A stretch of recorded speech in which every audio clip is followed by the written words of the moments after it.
Welcome to our viewers.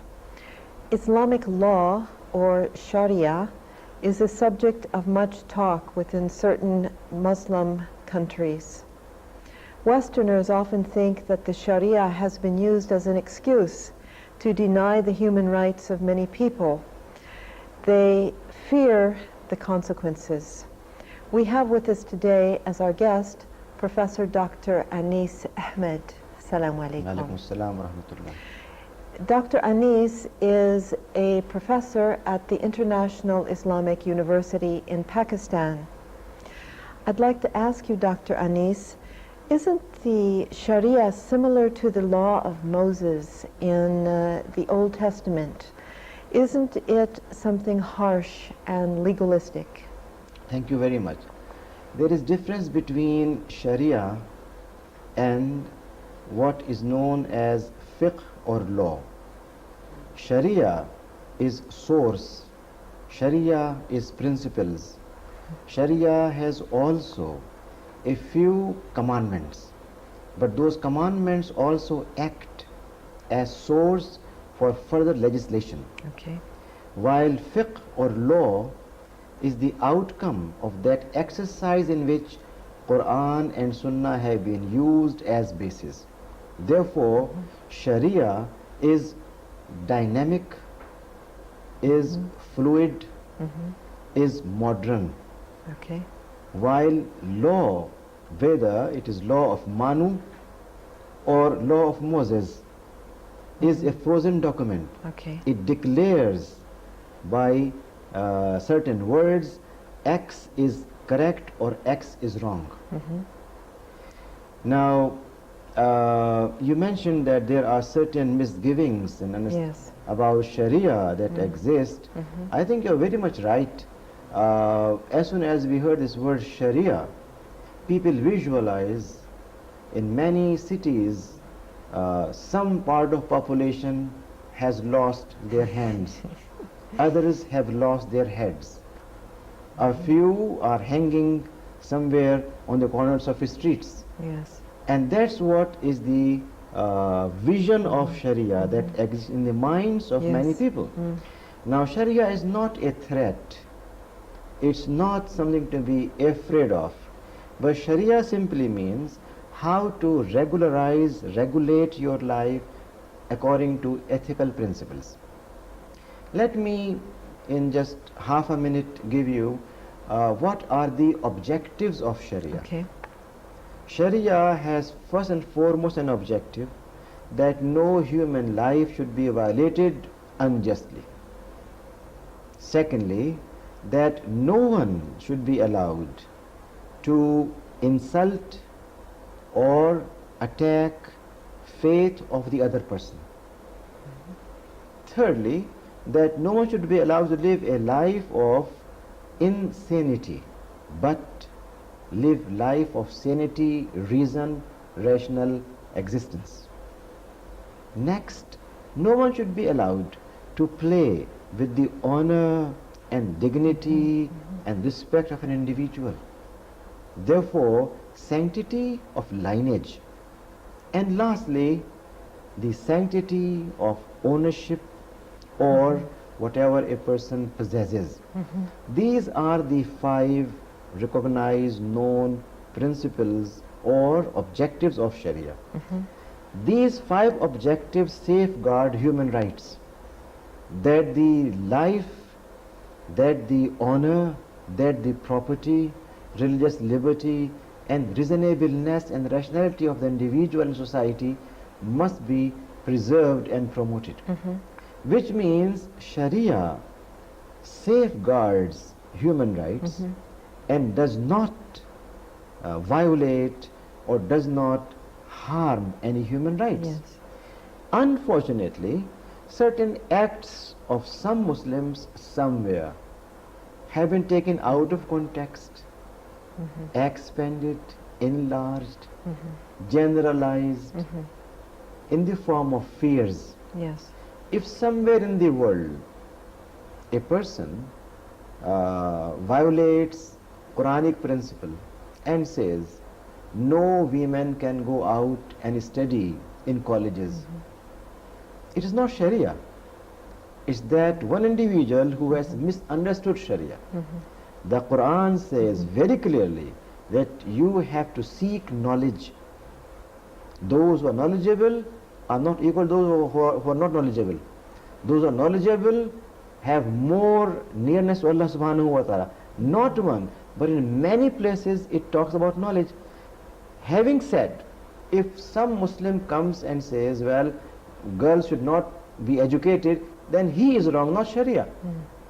If Sharia has said that whether you are a Muslim or non-Muslim, your life is honorable, and someone who happens to be a Muslim kills a non-Muslim or kills a Muslim, should we say it's because of Sharia?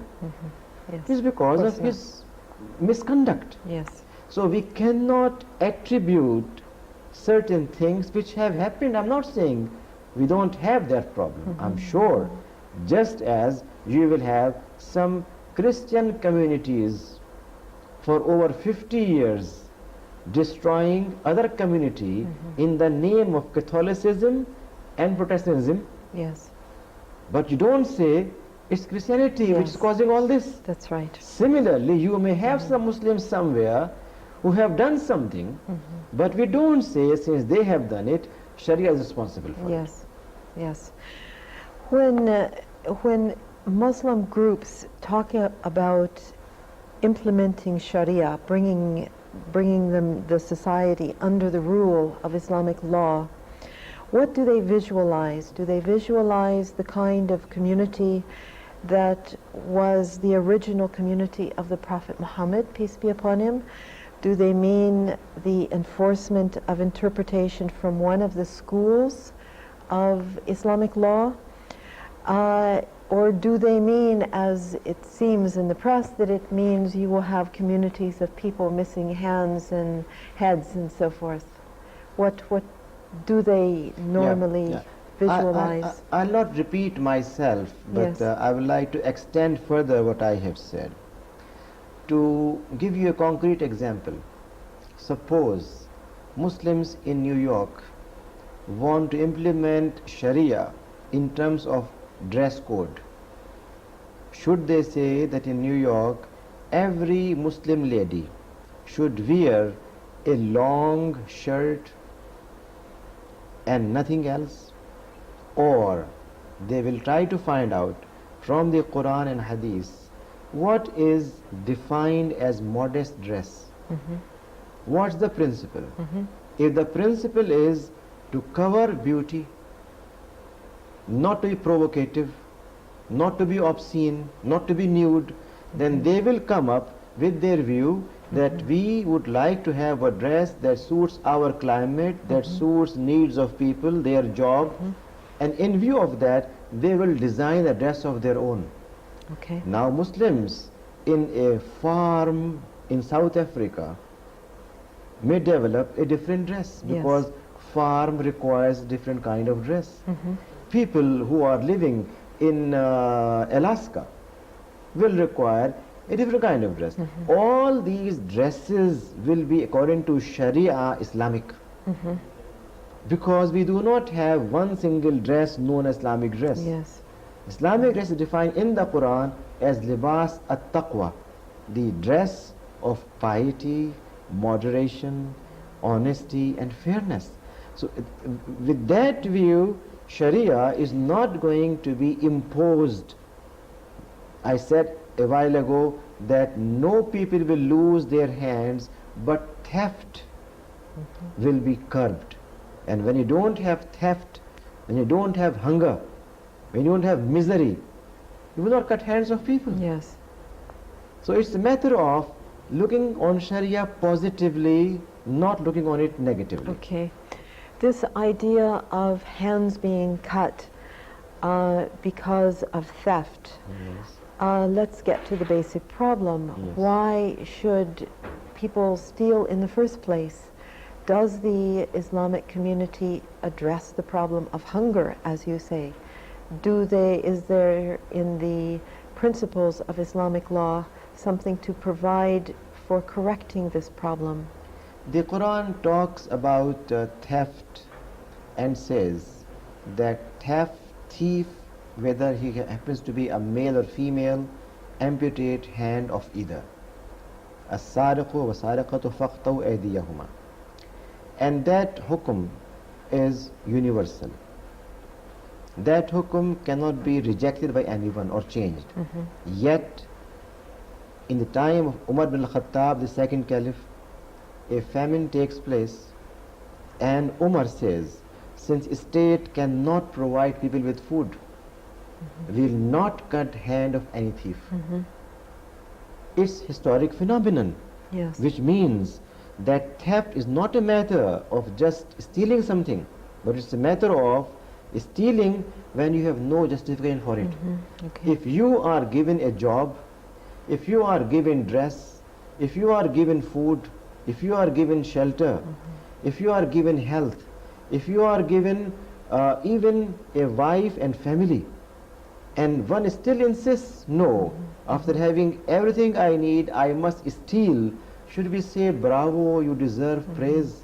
Or Yeah. there has to be a check. Islamic approach is first to create a just social atmosphere, to create a society which is responsible. But if someone wants to disturb this society, does not want to Yes. act responsibly and rationally, then Islam would like to teach people and to deter from such violation, take a serious view. Excuse me. That's why we find Islamic injunctions sometimes appear quite strong. Excuse me. The reason is it wants to keep purity of society. So in theft, it's not just matter of punishment. It's a matter of how we are able to provide Yes. for people their needs. If those needs are met, only then Islam will implement the punishment of theft. Okay. Thank you very much. I think we'll have to end it there. And thank you to our viewers. Please come back again next time.